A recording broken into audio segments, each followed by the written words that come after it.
Olá a todos, aula de biologia desta semana. Bactérias, protozoários e fungos. Se não me engano, o outro educador já deu.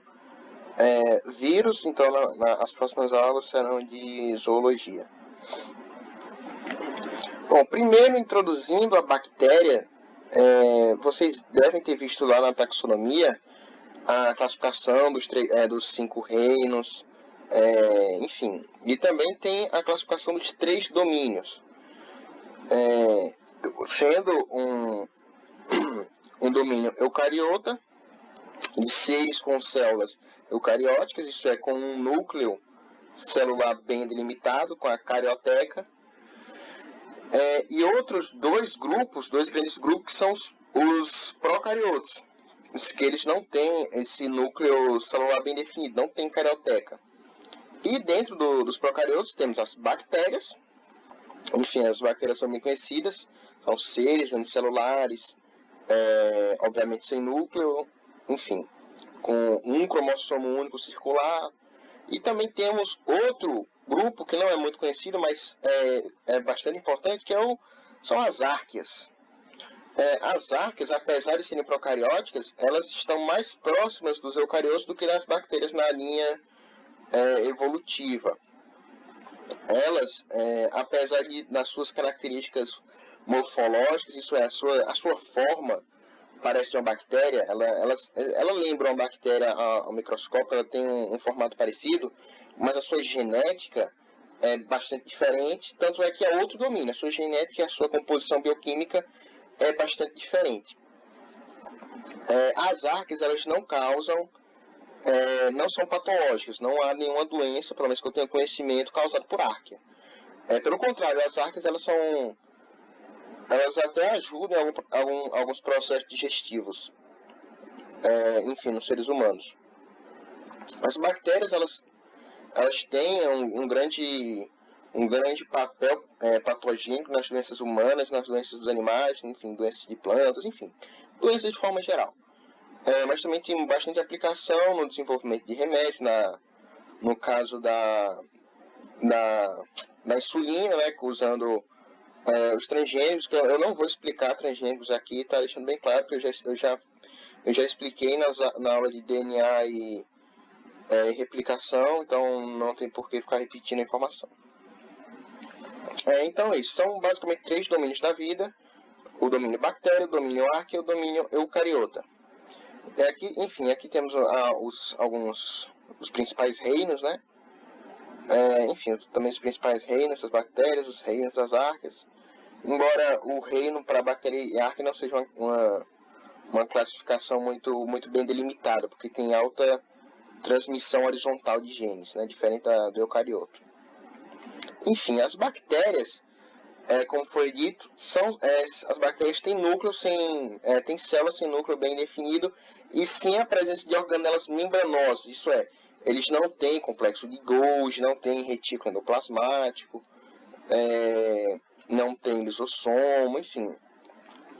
Eles têm uma organela, entre muitas aspas, que é o ribossomo. Mas o ribossomo, ele não é uma organela. O ribossomo é basicamente um agrupado de RNA. É uma molécula gigante de RNA, vamos dizer assim, bem formal.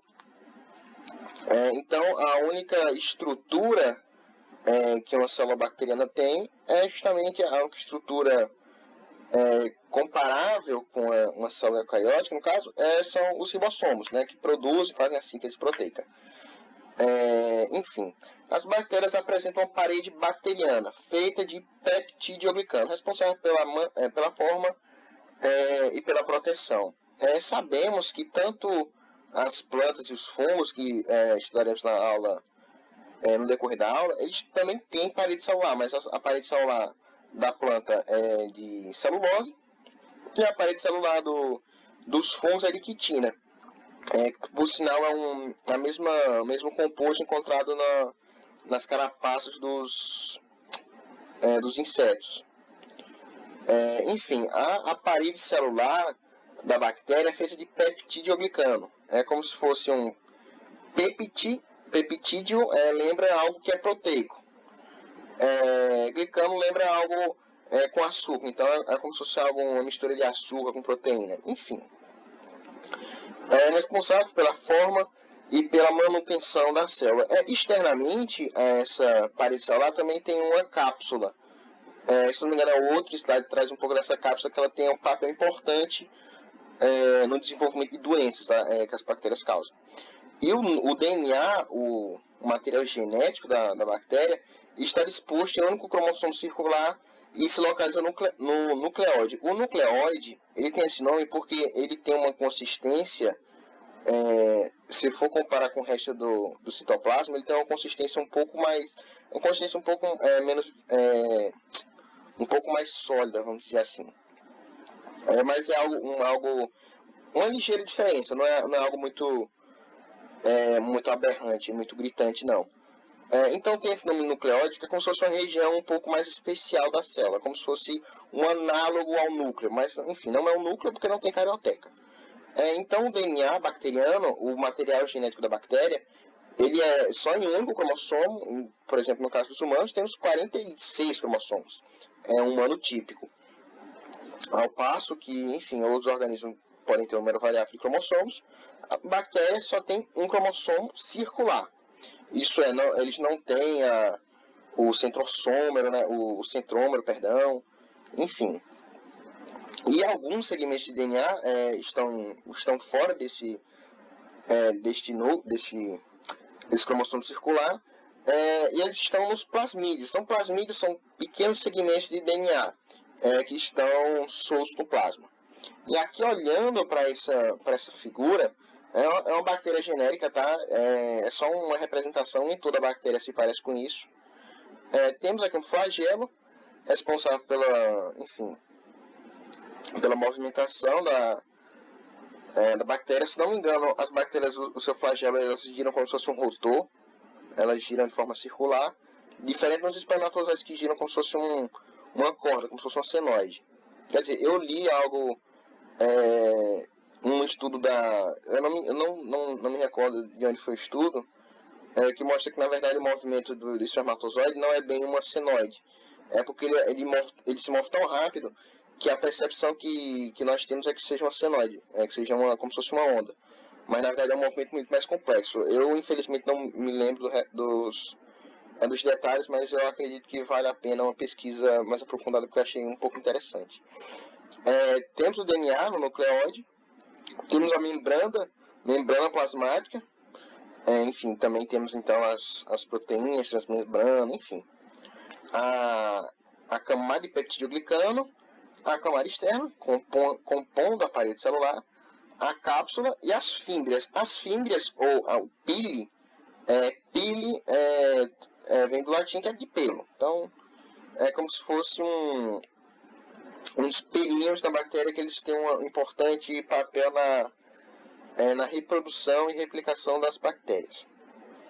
E aqui, justamente a parte da cápsula, algumas espécies de bactéria possuem externamente uma cápsula responsável por alguns processos infecciosos.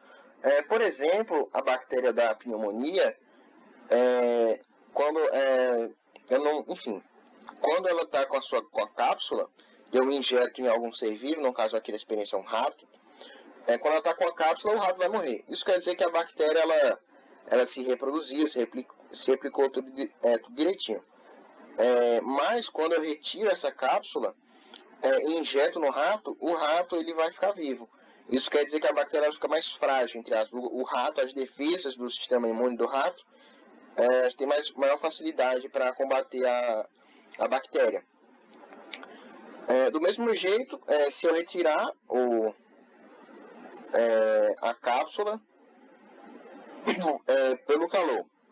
Enfim, se eu tirar a cápsula pelo calor e injetar no rato, o rato também vai ficar vivo. Mas se eu colocar uma mistura de bactérias com cápsula e sem cápsula, o rato vai morrer. Então, as cápsulas são importantes nos processos infecciosos, porque elas são como se fosse uma proteção adicional à bactéria contra o sistema imune, nesse caso do rato, mas enfim, sistema imune do ser humano, sistema imune de um boi, enfim. Aqui só tem uma outra representaçãozinha dos flagelos de uma bactéria normal. Aqui tem perdão, o flagelo, que é o filamento flagelo, tá? O filamento flagelo ele não é feito, no caso das bactérias, não é feito de microtúbulos. Eu não me recordo do que ele é feito, mas ele não é feito de microtúbulos. E a sua organização interna também não é igual a um flagelo de um eucarioto. Tem aqui um cotovelo ligado a esse eixo. Esse eixo ele gira fazendo justamente um movimento de rotor, que é um movimento de 360 graus, girando como se fosse um pneu. Aqui o metabolismo das bactérias. Bom, as bactérias elas podem ser heterótrofas, heterótrofas ou autótrofas, né? Enfim, porque autótrofa no sentido que ela tem a capacidade de fotossintetizar. E elas também podem ser, elas podem ter a quimiossíntese. As heterótrofas, elas são as parasitas, decompositoras, simbiontes, anaeróbicas, como tem um exemplo do bacilo do tétano, e as aeróbicas. Aeróbicas é que elas estão na presença de oxigênio. As anaeróbicas estão sem a presença de oxigênio. Por exemplo, uma bactéria anaeróbica, ela morre com a presença de oxigênio, mas uma bactéria aeróbica, ela sobrevive na presença do oxigênio. Ela usa o oxigênio para o seu metabolismo. Elas têm um ciclo de Krebs, entre aspas assim, que tem algumas diferenças, mas ela também usa o oxigênio e, enfim, carbono para gerar energia. E temos as autótrofas, como as fotossintetizantes, que tem a bacteriofila, um tipo de clorofila, e elas não liberam oxigênio. Algumas, tanto as fotossintetizantes quanto as que fazem quimiossíntese, algumas elas não usam água. Por exemplo, uma planta para fazer fotossíntese ela precisa de água. Ela precisa de água, precisa de gás carbônico para produzir glicose e oxigênio. Mas as bactérias, a maioria delas, não a maioria não, enfim, eu não lembro o número exato, mas um grande número delas não usa água, mas sim sulfato de hidrogênio. Sulfato de hidrogênio que é um gás, quando ele está em meio aquoso se transforma no ácido sulfídrico. Então, também são chamadas de bactérias, de sulfobactérias, porque justamente usam o enxofre, usam o gás, o sulfato de hidrogênio. E pode ser também quimiossíntese, que é uma reação que produz energia química convertida em energia das ligações dos compostos inorgânicos oxidados. Ou seja, a fotossíntese, eu pego o gás carbônico, CO2, mais luz, eu faço esse CH2O aqui, ele está representando como se fosse a fórmula mínima de um carboidrato. Enquanto a quimiossíntese ela vai pegar um composto inorgânico, mas ela não vai ter esse processo de luz. Isso não acontece à luz. Isso geralmente acontece em situações extremas, como por exemplo em situações de baixíssimas, de altas profundidades, aliás, baixíssimas profundidades é nível do mar, né? Enfim, altas profundidades que tem muita pouca incidência de luz solar, então tem que recolher energia de outros meios, recolher energia da acidez, tá? Algumas bactérias que elas pegam a acidez, pegam um excesso de prótons, um excesso de H+, no meio aquoso e fazem seu metabolismo com base nisso. Então, enfim, a quimiossíntese ela acontece basicamente onde tem ambientes extremos para a bactéria fazer a fotossíntese. E esse processo de síntese na ausência de energia solar. Aqui tem uma reação genérica, que é a primeira reação e a segunda reação na escadinha. Um composto inorgânico, ele é oxidado na presença de oxigênio, então um composto inorgânico oxidado e liberando energia química. Agora eu vou pegar essa energia química que eu produzi nessa primeira reação, vou pegar um pouco de gás carbônico e água e pegar essa energia química que eu produzi nessa primeira reação, gerando um composto orgânico, no caso uma glicose, um carboidrato, e liberando oxigênio. Agora, a reprodução das bactérias. As bactérias elas podem se reproduzir por bipartição ou cisparidade. Cisparidade e bipartição são a mesma coisa, tá? Cisparidade só é o nome mais chique. Que é uma duplicação do DNA bacteriano e divisão da bactéria em duas bactérias filhas. ela lembra um pouco do processo mitótico, porque eu tenho uma bactéria que vai ter um determinado número de informação genética, determinado número de... Enfim, vai ter um cromossomo N, no caso o N é igual a 1, enfim, ele vai ter então duas bactérias idênticas com o mesmo número de informação genética, com o mesmo número de N, né? No caso o N seria igual a 1, né? Só tem um cromossomo, que é o cromossomo circular. Mas apesar dele lembrar uma mitose, por causa disso, que ele conserva a quantidade de material genético, ele não é uma mitose porque ele não apresenta o fuso mitótico, que é aquele fuso que sai do centríolo, se não me engano, vai do centríolo, vai até a placa equatorial, enfim, aí tem a divisão da célula eucariótica. Enfim, não tem esse fuso mitótico, então não é uma mitose, apesar de lembrar um pouco. Até porque a mitose ela precisa dos filamentos de actina. Então, como as bactérias elas não têm actina, então é impossível ter esse fuso mitótico. E a reprodução sexual, vamos dizer assim, não é bem sexual porque não envolve os cromossomos. Eu não tenho, para ter uma reprodução sexual, eu tenho que ter cromossomo, eu tenho que ter gameta. Mas na reprodução sexual, vamos dizer assim, das bactérias, não há essa troca de gametas, porque a bactéria não tem gameta. E também ela não envolve os cromossomos inteiros da bactéria, e sim só os plasmídeos, só os segmentos de DNA. E pode ser 3 tipos principais: transformação, transdução ou conjugação. Aqui temos o primeiro, conjugação. Pedaço do DNA proveniente dos plasmídeos passa diretamente da bactéria doadora para uma receptora. Isso acontece através das fímbrias ou do pile. A bactéria doadora ela pode ser denominada informalmente como bactéria macho, a receptora como uma fêmea, mas enfim, não é muito correto porque elas não têm dimorfismo sexual, então para classificar como macho e fêmea. Aqui então temos o DNA circular da bactéria doadora, temos o plasmídio, e aqui temos o pile ou a fímbria. Ela vai se acoplar na bactéria receptora, enfim, vai haver essa transferência do plasmídio, de tal forma que partes desses plasmídeos se incorporarão ao material genético da bactéria, ou seja, eu vou ter uma mudança na genética da bactéria. Então, por isso que é uma reprodução considerada sexuada, porque eu vou ter uma modificação no meu material genético, eu vou ter uma adição com um plasmídio, com o novo plasmídio da outra bactéria. Agora, a transformação, a bactéria absorve moléculas de DNA de espécies no meio e são incorporadas à cromatina. Essas moléculas de DNA podem ser tanto bactérias mortas como moléculas orgânicas qualquer. Enfim, está no meio, no caso, pega uma bactéria morta, ela absorve essa bactéria e acaba ficando com material genético diferente. Então, por isso também é considerado uma reprodução sexuada. E a transdução, e moléculas de DNA são transferidas de uma bactéria a outra usando vírus como bacteriófagos. Bacteriófagos são vírus, eles têm esse formatozinho parecendo um foguete.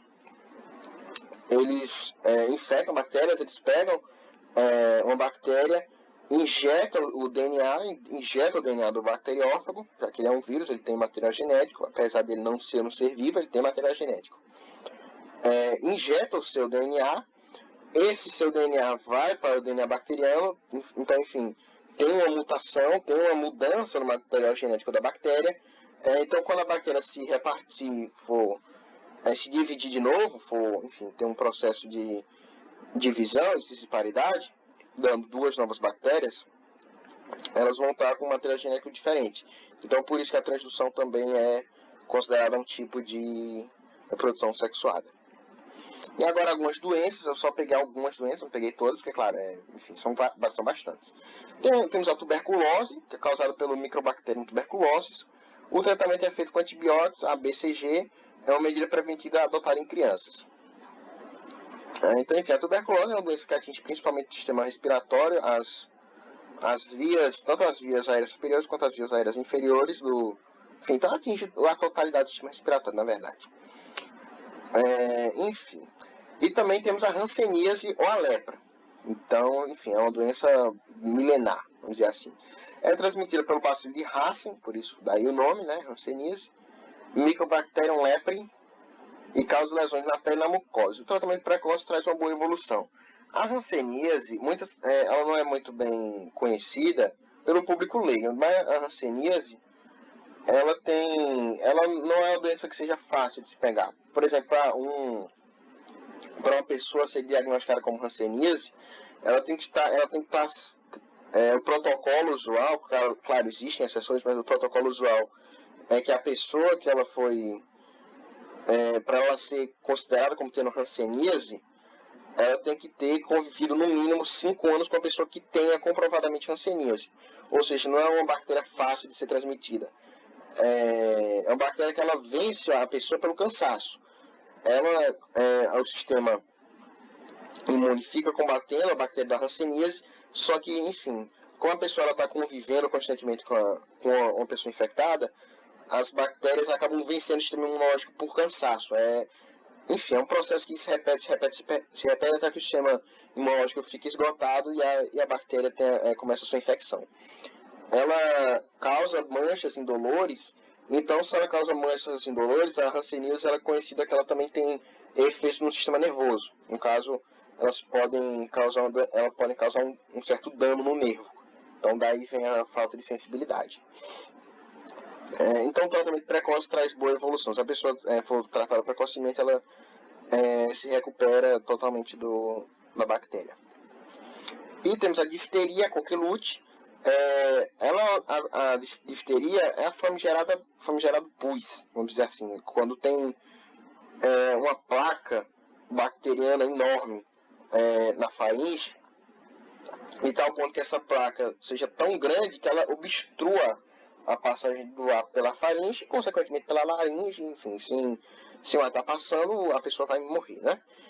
Mas ela produz uma dor de garganta, febre e fraqueza, é uma bactéria bem violenta, enfim. Quando acontece em crianças, muitas vezes é fatal.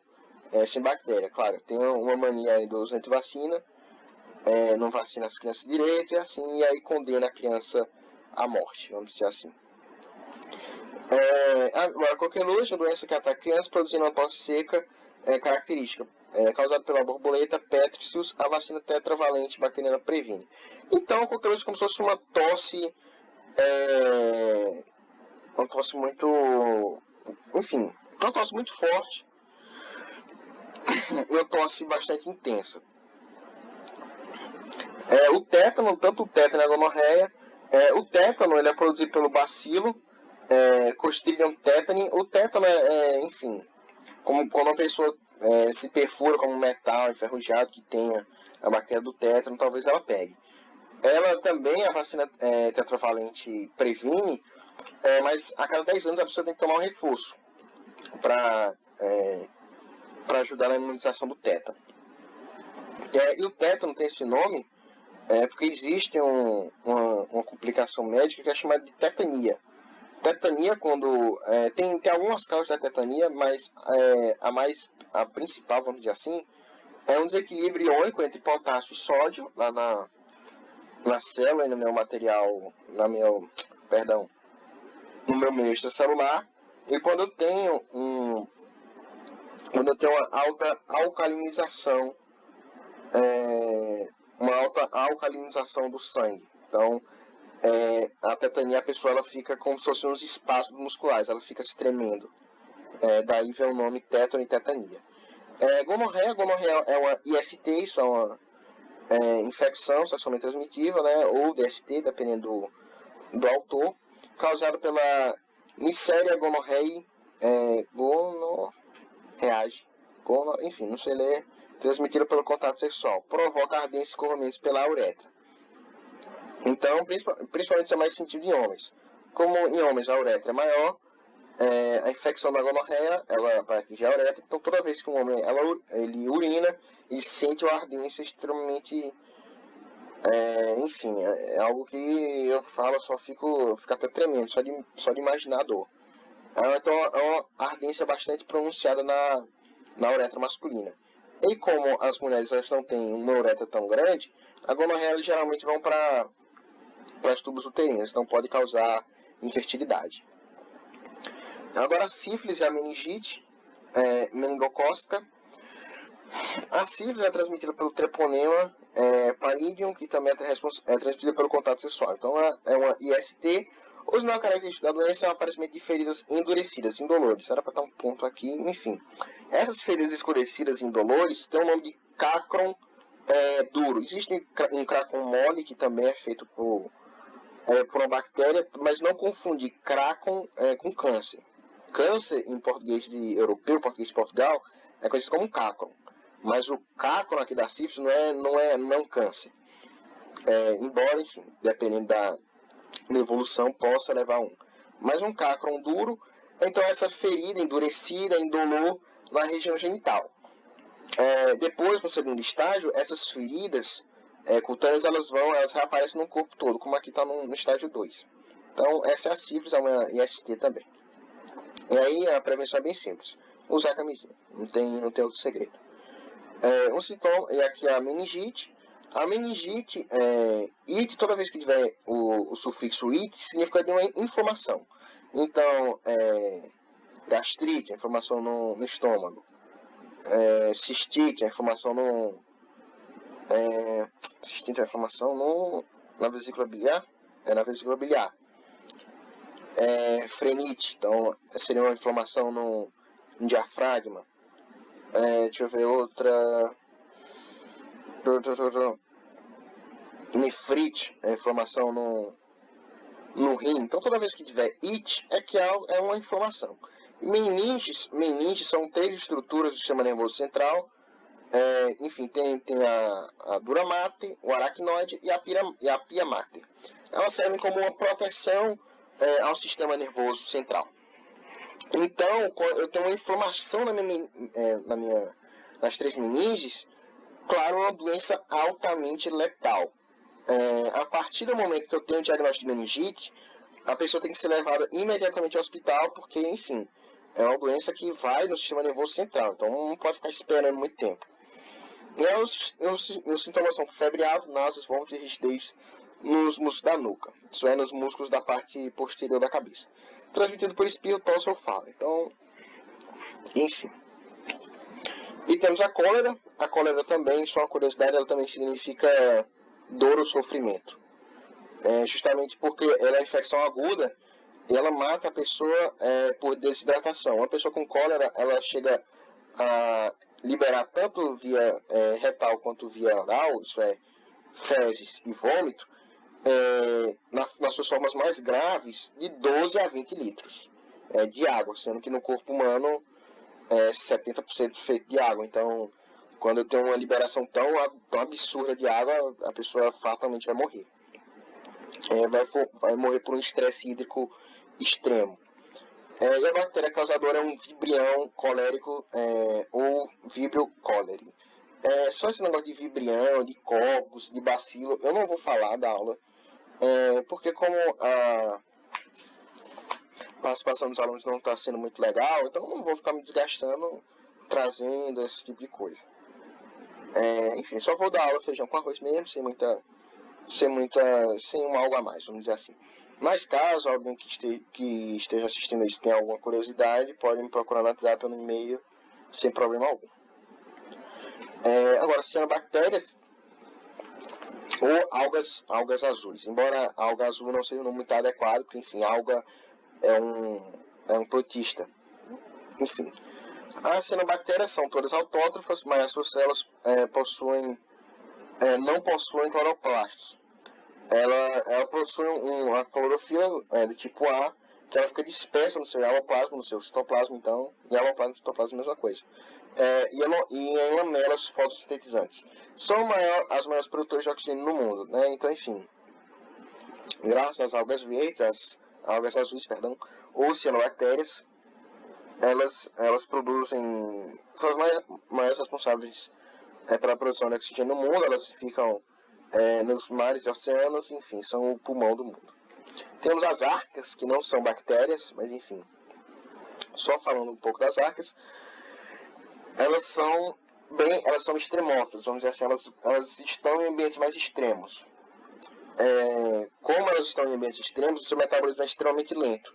Ao passo que para ela sofrer uma divisão, ela, enfim, pode demorar até 1000 anos, vamos dizer assim, já que seu metabolismo é extremamente lento.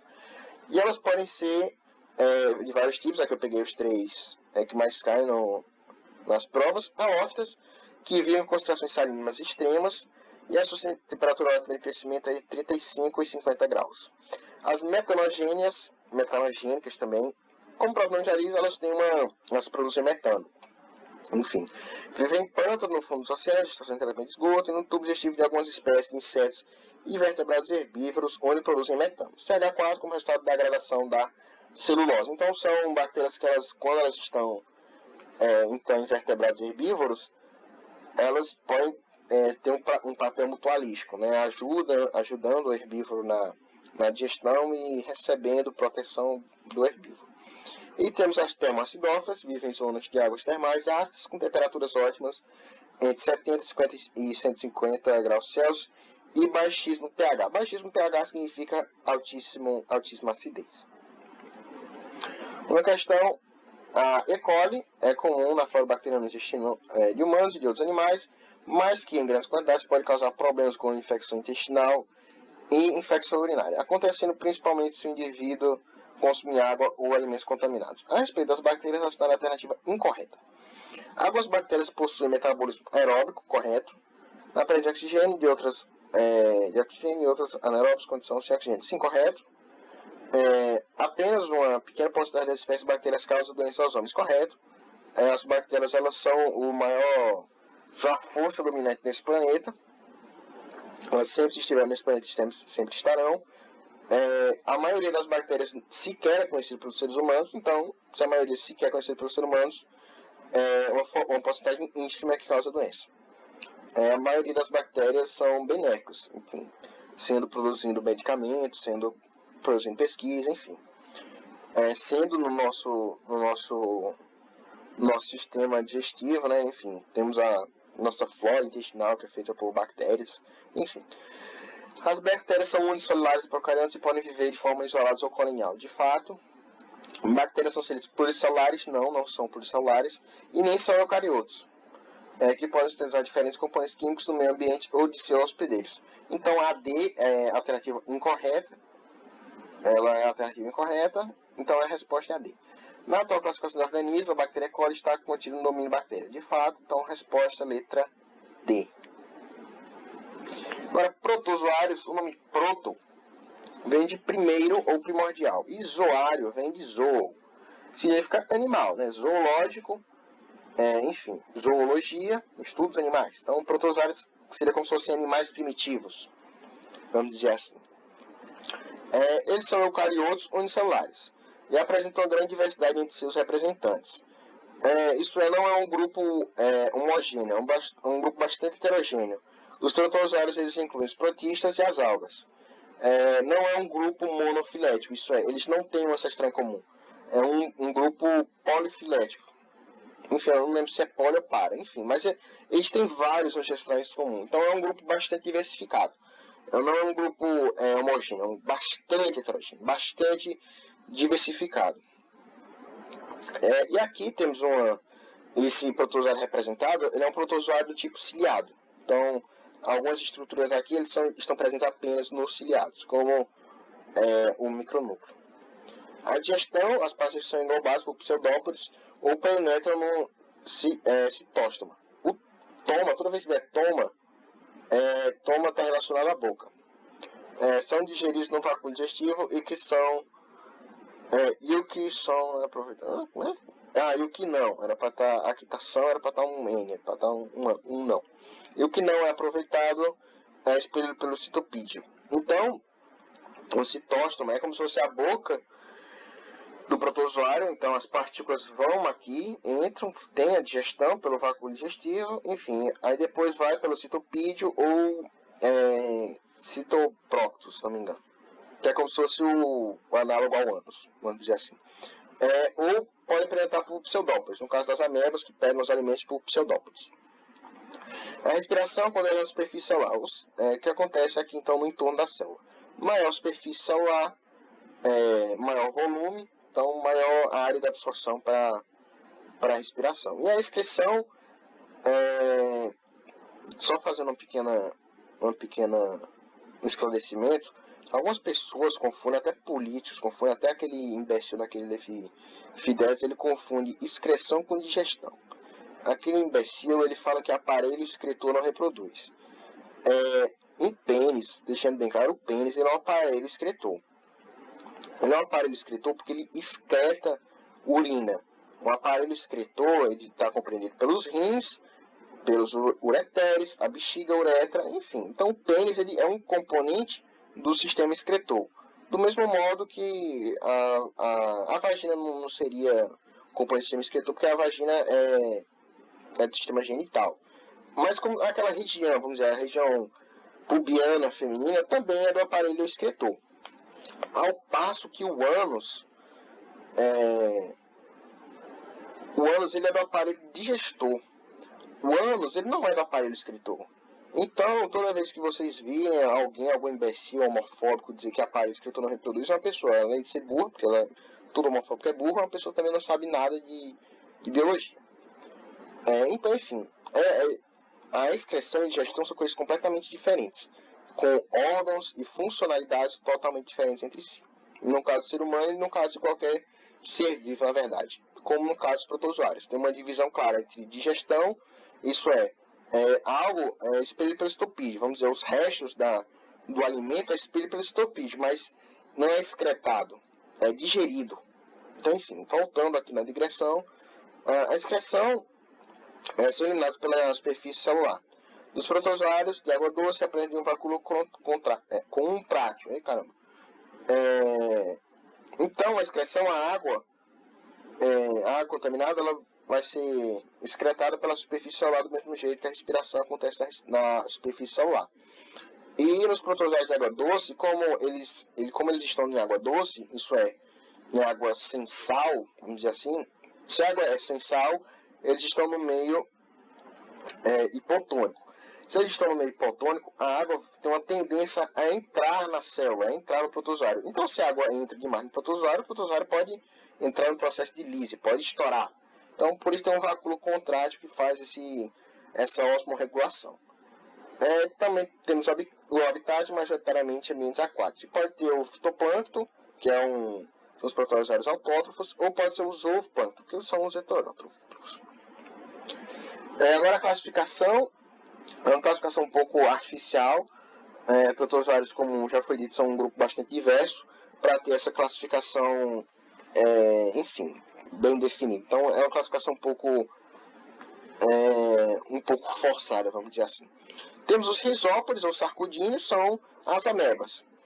As amébias, radiolários e foraminídeos. Na verdade, tanto os radiolários quanto os foraminídeos são um grupo à parte.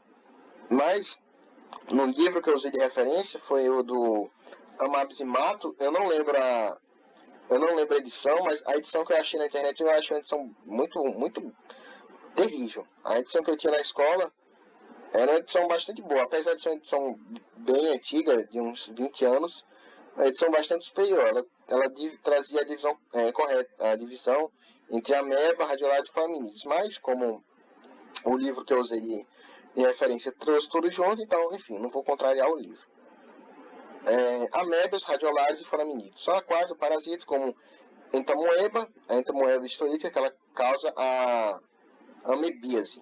A amebíase que é como se fosse uma diarreia forte. Aqui, causa da amebíase. Apresenta pseudópodes. E essa digestão, pseudópodes, é como se fossem falsos pés, mal dizendo. A sua digestão conta com vacúolo digestivo e a sua excreção com plasmocitose. Uma plasmocitose, eu tenho como se fosse uma vesícula secretora, como se fosse um vacúolo de secreção. Ele vai se fundir com a membrana plasmática. Quando ele se funde com a membrana plasmática, o que eu quero excretar, ele sai junto. Então, esse processo é conhecido como plasmocitose. Espécies de água doce apresentam um vacúolo contrátil. E a reprodução assexuada por bipartição. Então, eles são os risópodes sarcodíneos. Os radiolários, eles são parecidos, mas como o nome bem indica, eles têm um formato de estrela. E foramidídeos, eles têm uma carapaça feita principalmente por carbonato de cálcio. Então, uma carapaça que confere a resistência a eles. Temos os flagelados. Enfim, como o próprio nome já diz, eles têm, obviamente, flagelo. Tem flagelos, podem ser de vida livre. No caso, é o glena, que é um tipo de alga. Mutualísticos, que é o gênero Triomp, enfim. Ou parasitas, no caso do Trypanosoma, né, representante do Trypanosoma cruzi. Aqui temos alguns flagelados. A Leishmania brasiliensis causa a úlcera de Bauru, enfim, como o nome já diz, é uma úlcera na pele. Pode também ter a leishmaniose, aqui tem a tegumential, mas também pode ser a leishmaniose visceral, ou conhecida popularmente como calazar, que dá muito em cachorro. Temos o Trypanosoma cruzi, uma doença dada o nome do protozoário dada ao... Enfim, nossa, até esqueci o que eu ia falar. Ela causa a doença de Chagas, como em nosso país. E na América do Sul é transmitida por PCV. Para ter uma vírgula aqui. É transmitida por PCV, provavelmente conhecido como barbeiros. O Trypanosoma cruzi, ele vive muito em casos de pau a pique, em casos sem uma condição de... Enfim, sem tratamento de esgoto. Na verdade, esse negócio de não tratar esgoto, de morar em casa de pau a pique, isso tudo é um grande agravante para a proliferação de doenças, seja bacterianas, sejam de protozoários, sejam de fungo, enfim. A poluição, vamos dizer assim, a falta de saneamento, isso tudo é um grande agravante. Então, enfim. Também temos a Giardia lambda, causa giardíase, e o tricomonas vaginalis, causa tricomoníase, que é quando a mulher ela vai urinar, enfim, num lugar, num vaso sanitário, vamos dizer assim, contaminado, ela pode encostar a vagina naquela contaminação e acaba contraindo o protozoário, que vai causar feridas na vagina. Os esporozoários ou apicomplexos, eles não têm uma estrutura de movimentação. Eles se movimentam, na verdade, eles até têm uma estrutura de movimentação, mas é quase imperceptível, a ponto que pode ser considerado desprezível. Eles são parasitas obrigatórios, então eles só vivem se estiverem parasitando outro ser vivo, e se locomoveram para ter um não também. Se reproduzem por esquizogonia. Eu vou explicar já o que é esquizogonia, e seu principal gênero é o plasmódio, causador da malária. O Toxoplasma gondii causa a toxoplasmose, a doença do gato, né, conhecida como doença do gato. E os ciliados, como o nome diz, enfim, um pouco óbvio, tem cílios. E eles são bastante ágeis, são bem mais ágeis do que os flagelados. Eles têm uma organização complexa, como paramécia, com 2 núcleos, citóstomo, citopídeo e vacúolos contráteis. A maioria é de vida livre. E se reproduzem por bipartição, assexualmente ou conjugação. Sexualmente, aqui tem um esqueminha da conjugação, bem parecido com a conjugação da bactéria. Essa conjugação acontece no micronúcleo. O micronúcleo é responsável pela atividade sexual dos ciliados, enquanto o macronúcleo é responsável pelas atividades metabólicas. Então, quando eu tenho 2 ciliados, eles se encostam, tem a transferência dos micronúcleos, tem uma mistura do material genético, então, depois eles se separam e começam a se dividir. Então, é considerada uma reprodução sexual por causa dessa mistura do material genético. E aqui, então, temos uma representaçãozinha, esse aqui sendo um flagelado, esse aqui sendo um sarcodíneo ou um risópode, esse aqui sendo um apicomplexo e esse aqui sendo um ciliado. E aqui temos a diferença entre esquizogonia e esporogonia. Esquizogonia, forma de reprodução em que o primeiro núcleo sofre várias divisões mitóticas para depois ocorrer a divisão citoplasmática. Como está representado aqui, eu tenho um núcleo, depois esse núcleo se divide em vários núcleos e só então que o citoplasma é dividido em porções iguais para as novas células. E temos a esporogomia. Os zigotos sofrem repetidas divisões nucleares, sofrem um encistamento em uma divisão meiótica, originando no interior de um cisto 4 esporozoítos haploides. Ou seja, a espirogonia gera esporos, enquanto a esquizogonia gera novas células. Aqui algumas questões. Considere as seguintes afirmações e referências protozoários.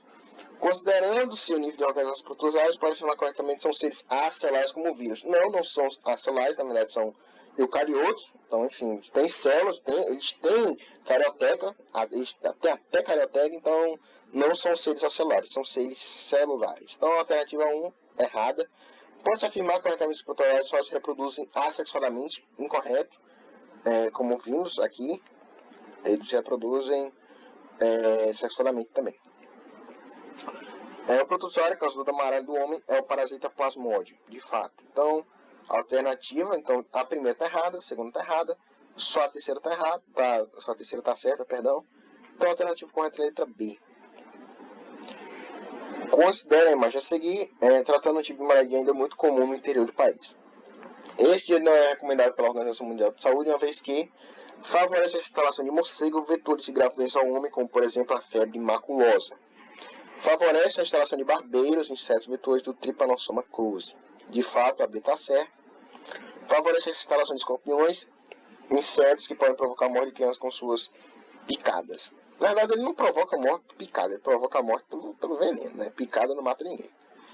Favorece a contaminação por acilostomose, visto que os ovos parasitas passam a dispor de um ambiente mais favorável à sua eclosão. Na verdade, a alternativa correta é a letra B. Condições, saúde pública, saneamento, embora hoje sejam bem, a maioria das pessoas saibam que tem um esgoto a céu aberto, que tem uma casa de pau a pique, morar na casa de pau a pique, viver enquanto os sistemas de pobreza não é algo saudável. Por muito tempo não tivemos essa percepção. E ainda muitas pessoas não têm essa percepção, né? Alguns imbecis ainda dissociam saúde pública com saneamento, com condições básicas de vida. Então, a pobreza ela é um dos grandes responsáveis pelas taxas de mortalidade, pelas mortes, vamos dizer assim, pela falta de assistência médica. Agora, fungos, terminando a aula, fungos, eles são seres eucariotos heterótrofos, com parede celular composta de quitina. Eu já falei que quitina também é uma proteína que também está presente na carapaça de artrópodes, de insetos. Vivem em ambientes úmidos e sombrios, né, sem muita luz solar. Por muito tempo, os fungos eles foram classificados como se fosse um subgrupo dos vegetais, do subgrupo das plantas, porque eles têm algumas características similares. Enfim, lembram uma pessoa desavisada uma planta, mas enfim, não é uma planta. A maioria dos fungos é multicelular, constituído por ínfora. Apesar disso, apesar da maioria ser multicelular, temos fungos sim unicelulares, como a própria levedura, é um fungo unicelular. O corpo de frutificação é responsável pela reprodução no fungo por meio dos esporos. Então, a estrutura reprodutora, o corpo de frutificação, o chapéu, ele libera esporos. Esse esporo, quando penetra na terra, quando chega na terra, dá origem a um novo fungo. O micélio é constituído por uma trama de filamentos, onde cada filamento é chamado de hifa. Então, o conjunto de hifas é chamado de micélio. Enfim, a hifa é como se fosse a estrutura básica do fungo. Aqui temos um fungo mais bem representado, o micélio, constituído por várias hifas. Temos a volva, a estípe e o pé, que seria a base. Temos o anel, temos o himênio, como se fosse a base do chapéu, a base do corpo de frutificação. E temos o chapéu, que é outro nome para o corpo de frutificação. E temos as hifas. As hifas tem 3 tipos de hifas. As hifas cenocíticas, presentes em fungos simples. O fio é contínuo e o citoplasmático contém numerosos núcleos nele inseridos. Então temos uma hifa única com, enfim, várias células, sem nenhuma divisão de uma célula para outra. Então vários núcleos dentro da mesma hifa. E até alguns fungos mais complexos possuem uma septação. Essa septação pode ser de tal modo que permita que eu tenha apenas um núcleo por célula, ou eu posso ter 2 núcleos por célula. No caso de eu ter um núcleo por célula, vai ser monocariótico. Cariótico justamente por causa da carioteca, então eu só vou ter um núcleo. Ou posso ter dicariótico, que eu vou ter 2 núcleos. A reprodução pode ser tanto assexuada como sexuada. Tem 3 tipos: assexuada. A primeira é fragmentação, micelos se fragmentam, originando novos micelos. Maneira mais fácil de reproduzir. É como se fosse um análogo à bipartição. Caramba, quase que não sai. Temos o brotamento também, os brotos se separam do genitor, como na Saccharomyces cerevisiae. Esse Saccharomyces cerevisiae é como se fosse a levedura. O brotamento é bem parecido com o brotamento que ocorre nas algas.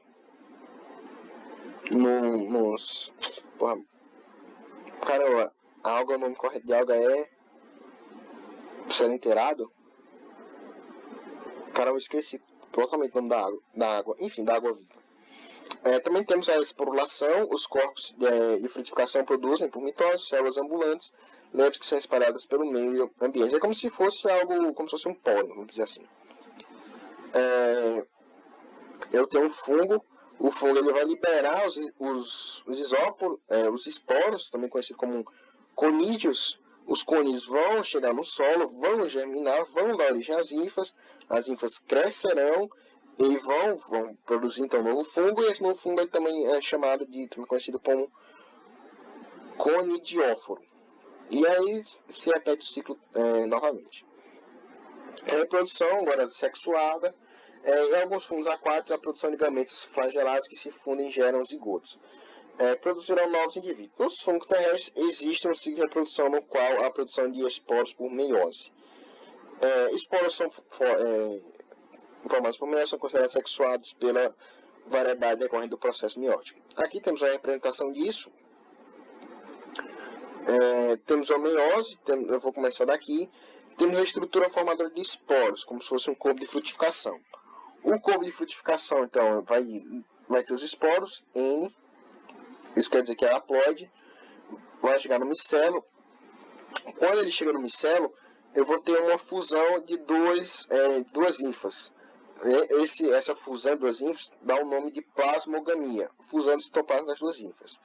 Ele vai ter um estágio dicariótico, então, já que ele vai ter dois núcleos, N mais N, e vai ter uma cariogamia, que é a fusão dos núcleos. Ele vai ter um estágio diploide. Esse estágio diploide ele vai estar 2N, ele vai se dividir por meiose. Ele depois chega à estrutura formadora dos esporos. E aí tudo novamente. Então, o estágio sexual, ele tem o nome sexual graças ao seu estágio diploide, que ele confere uma variedade genética para os esporos, vamos dizer assim. Agora a classificação, a classificação principal, bem resumida, pode ser zigomicetos, ascomicetos, basidiomicetos e fungos imperfeitos, né, que seriam os deuteromicetos. Essa classificação de fungos imperfeitos é uma classificação um pouco mais antiga e está atualmente em desuso. Os zigomicetos atuam como decompositores ou como parasitas de animais. Os mais conhecidos são o Rhizobux Stolofé, o bolor que cresce em frutas, pães e doces. Aqui temos um exemplozinho. Ele é bem característico porque ele parece um floco de neve, vamos dizer assim. Ele tem uma zona mais esbranquiçada. E os deuteromicetos, eles não têm a fase sexual conhecida, ou seja, eles se reproduzem apenas por forma assexual, até onde se sabe. Eles se reproduzem então por meio da produção de conidiósporo. Esse grupo pertence a diversas espécies de penicillium, que são a penicilina, um antibiótico, enfim, e combate as bactérias no início da aula, né? E, por sinal, as pessoas elas estão usando antibiótico de forma desregrada, causando uma resistência bacteriana graças à seleção natural, né? Aos imbecis que dizem que a evolução não existe, é só ver superbactérias, a evolução na prática. Temos os ascomicetos, formam estruturas sexuadas, incluindo diversos tipos de bolores, trufas, monocetos, leveduras, a orelha de pau também, se não me engano, é ascomiceto. Os bradiomicetos produzem estruturas reprodutivas sexuais também. Teremos aqui basídeos, produtores de esporos.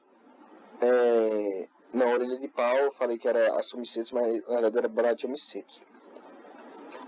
O grupo inclui cogumelos, então inclui champignon, né, enfim. Orelhas de pau, as ferrugens, os carvões. Eu confesso que eu não sei o que é carvão e ferrugem. Esses dois usos causam as doenças em plantas. Tá. Ferrugem é uma doença que ela comete muito goiaba. Plantações de goiaba quando a folha ela fica um pouco mais metalizada, então daí o nome de ferrugem. São doenças de... A ferrugem eu conheci, agora o carvão realmente eu não faço ideia do que seja. Temos a ecologia, produção ecológica e a importância econômica. Bom, os fungos eles são a levedura, então produzem pães, produzem cerveja, demais bebidas alcoólicas também, enfim. Estão no processo de produção do leite, processo de produção de queijos, enfim. Pode ver como saprófagos, isso elas se alimentam de restos orgânicos de seres mortos, vamos dizer assim, como parasitas, quando se alimentam de substâncias que tiram dos organismos vivos, nos quais se instalam. Nesses modos de vida existem grupos de fungos que capturam pequenos animais e deles se alimentam. Temos dois tipos de mutualismo principais que acontecem com fungos. Primeiro, o link mutualismo entre fungos e algas. São organismos pioneiros. Isso quer dizer o quê? Eles são... o fungo, ele tem a sua digestão acontece basicamente assim. O fungo ele libera enzimas no meio e depois absorve. Ela liberou a enzima no meio ambiente, e depois vai absorver aqueles nutrientes. Então, é a reprodução extracorpórea. Como é a reprodução extracorpórea, ele jogando essas enzimas podem corroer algumas rochas, alguns minérios. Corroendo esses minérios, acontece que o solo, o ambiente, ele vai estar com mais... elementos, vão estar com mais nutrientes no solo, vamos dizer assim. Então, toda vez que eu tenho um líquen, ele vai estar jogando as suas enzimas digestivas, vai estar corroendo as rochas, enfim, corroendo tudo, e, consequentemente, deixando o meio com mais nutrientes. Eu tenho uma facilidade na proliferação de novos organismos. Então, por isso que os líquens são organismos pioneiros, porque eles facilitam a fixação de mais espécies, de mais seres. E temos as micorrizas também, que fungos que degradam matérias do solo, absorvem essas matérias degradadas e transferem à planta, propiciando o crescimento sadio. Então, as micorrizas eles enviam material à planta e a planta envia material à micorriza, ao fungo, sendo então uma forma de mutualismo. E também contribuindo para a fixação de nitrogênio no solo, enfim. A parte conhecida do cogumelo, o champignon, corresponde ao micelo, não. Couve de frutificação, sim. Micelo, também não.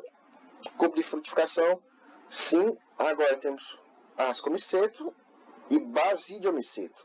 Um cogumelo, ele é um basidiomiceto, então a alternativa correta é a letra D. E soré do fungo também não. Observe a figura a seguir, apresenta a estrutura de um fungo. Em relação a essa estrutura, assinala a alternativa incorreta. Durante o processo de reprodução sexual de muitas espécies de fungos, formam-se hífidos especiais que crescem em agrupamentos compactos, formando a estrutura 3. Essa estrutura 3 é o micelo. Fungos multicelulares são constituídos por filamentos microscópicos ramificados denominados ínfas, são estruturas em casa em 2. As ínfas podem ser de dois tipos: ínfas senotíticas, que são filamentos contínuos, sem divisões transversais, e fitas septadas, que apresentam paredes transversais. De fato, o conjunto de ínfas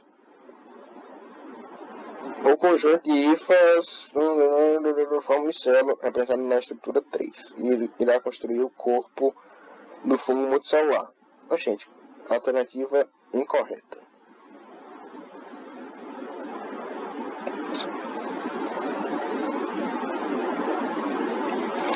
Eu acredito que a alternativa seja a letra A, acredito eu, porque Está dizendo, durante o processo de reprodução sexual de muitas espécies de fungo, formam-se hifas. E as hifas, elas estão não só quando tem o processo de reprodução sexual, mas estão na vida do fungo como um todo. Então, por causa disso, eu chutaria a letra A. De fato, letra A, chute bom. O fermento biológico, o mofo, que ataca os alimentos e cogumelos comestíveis, são organismos que pertencem ao reino fúngico. Com relação a este grupo de organismos, indique as proporções verdadeiras. Todos são clorofilados? Não. Nutrem-se por digestão extracorpórea? Correto. Isto é, liberam enzimas digestivas para o substrato, que fragmentam macromoléculas e moléculas menores, permitindo sua absorção pelo organismo. Correto. Então, primeiro errado, segundo correto, são eucariotos, unicelulares ou multicelulares, correto. 1 e 3, correto. São utilizados na produção industrial de iogurte. Na verdade, a produção industrial de iogurte, muito utilizada são as bactérias. Causam o Yakult, por exemplo, que é um leite fermentado. Então, as bactérias são utilizadas na produção industrial de iogurte. Então, 1 e 2 correto. 2 e 3 correto, perdão. 2 e 3 corretos. Possuem glicogênio como reserva nutritiva. Correto também, de fato. Alguns são utilizados para a produção de antibióticos. Correto também. Então, 2, 3, 5 e 6. Alternativa B. Então, essa fala de hoje, caso alguém tenha alguma dúvida, se eu falei algo muito rápido, eu acredito que eu tenha gaguejado um pouco, que eu, enfim, eu dei essa aula um pouco rápido. Enfim, mas caso alguém não tenha entendido alguma coisa, quer que eu repita, pode perguntar, pode adicionar as dúvidas sem problema algum. E bons estudos.